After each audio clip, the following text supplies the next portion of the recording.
it's not. And I would just add, to pick up on a point that you made earlier, you said the prefrontal cortex is borrowing from the motor cortex. Well, it's also specifically in mammals, the cerebral cortex is borrowing from what used to do our smell processing.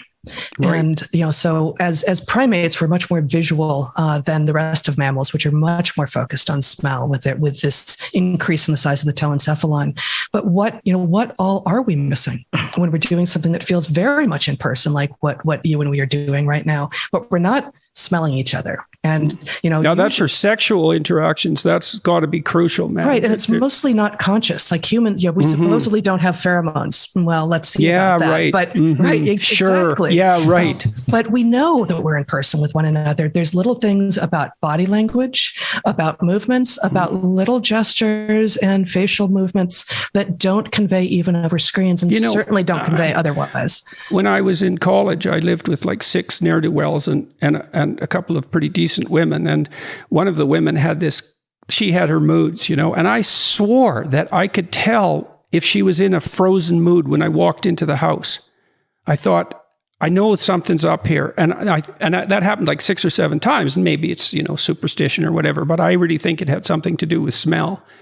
And I also had this very strange experience when there was someone in my house that was pretty much homicidal and ready to go off that night in a very not good way. A person who was very disturbed, a good friend of mine who eventually committed suicide. And I woke up at like 3 a.m. and I thought, no, something's seriously wrong. And I went into his room and he was sitting there up on his bed and I knew what he was thinking. And I swear, and my brother was sleeping. He was visiting me from Western Canada, a couple thousand miles away.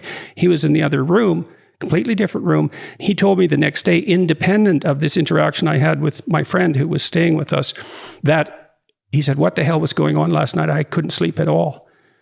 And I really think it was smell associated. So who knows, right?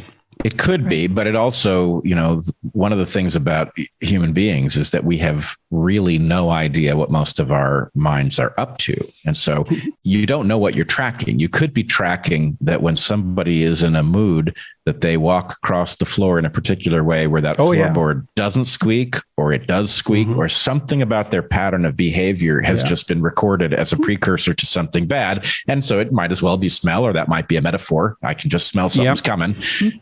It could be just either. Think about dogs. Try taking your dog to the vet without him knowing. It's like, what the hell is that dog figuring out? It's nonverbal, clearly. It's like you think the dog can't understand language and get some of it. But man, dogs, they know. And that's probably because your nonverbal behavior isn't exactly the same as it usually is. And they're extremely attuned to that, partly because they're not actually blinded by their linguistic ability, right? Because our linguistic ability actually inhibits some of that nonverbal decoding, at least our conscious awareness of it. Yeah, we make the mistake of thinking if we're using language, we're being purely analytical. And we forget all of the things that underlie the analytical. Yeah, like all the musical tone. Mm-hmm. Yeah. Right. In fact, this is my hypothesis for why we have these greetings that carry 0 content in them, is that it's very hard to hide from somebody who knows you that, there's something on your mind. If you say, I'm fine, right?